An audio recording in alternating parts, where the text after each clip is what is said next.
On this graduation day, I wish I could paint for you a glorious picture of the world that awaits. But I can't, because you know as well as I do that things are in a mess. We are surrounded by a world full of confusion and distrust, of contradictory statements and actions. Our economic system, indeed, our whole way of life, which is based on faith and trust and credibility, finds these characteristics in relatively short supply. We desperately need leadership and can't seem to locate any. It's a certainty that if in your college career you studied about problems and problem solving, the world awaits with plenty of opportunities for you. But perhaps we can all draw some hope from the fact that through the ages, times of turmoil and stress have also proved to be times of ingenuity, invention, and progress. Let's hope that 10 or 15 years from now we can look back on the mid-70s as such a time. Our society is so complex today that trying to pinpoint the basic causes of the fix we are in is like trying to grab a cloud. Everything is interconnected, and often, in trying to correct one situation, we cause a multitude of problems just as bad. Our intentions are good, but our thought processes are inadequate. Some of us make snap judgments, and some are so fearful of making a mistake that they refuse to make a decision at all. Accepting the fact that summarizing the present situation in 20 minutes is impossible, I'd like to pass along to you on this graduation day just a few points for your consideration. They may not be the only keys to setting our world straight, but they will help. Point 1. Don't be unwilling or afraid to accept and face up to self-evident facts just because they are unpleasant. The sooner we acknowledge, for example, that there is an energy crisis in this country, the sooner we will seriously start to do something about it.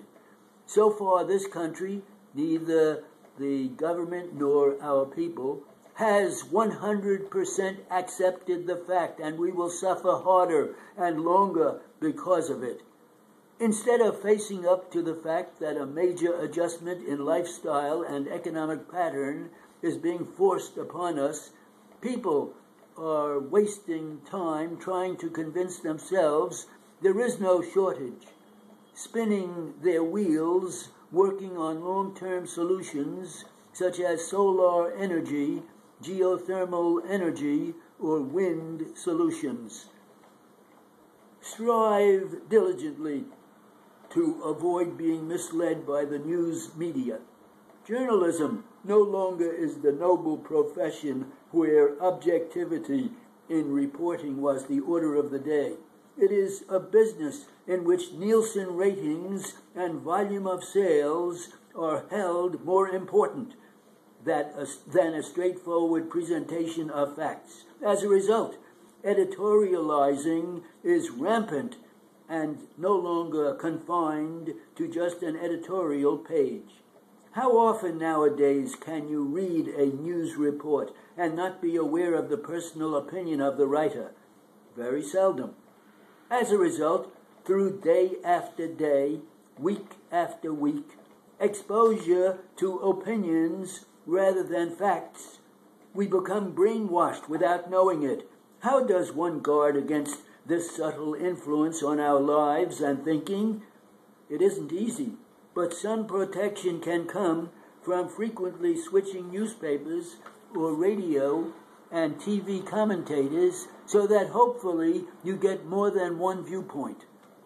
The need for this is impressed on me almost weekly because I travel a lot and often read newspapers from 2 or 3 cities at the same time. My last point is to charge you with the responsibility to society. As graduate scientists and engineers, you are leaving the university with a mental stockpile of very specialized knowledge. This knowledge has been gained with personal effort and sacrifice on your part, but also through a contribution by the people who made these facilities and this faculty possible. I contend that you have an obligation to use what you have learned for the benefit of us all. For each of you who achieve this goal today, there are 10 in society who have not had the opportunity you have had. These people count on you for guidance. I believe those of you who have been trained as exploration geologists with a special know-how about ore deposits have a measure of responsibility to see that needed supplies of minerals are found and developed. Those who learned here about fuels and combustion have an obligation to see that more efficient and cleaner energy is available.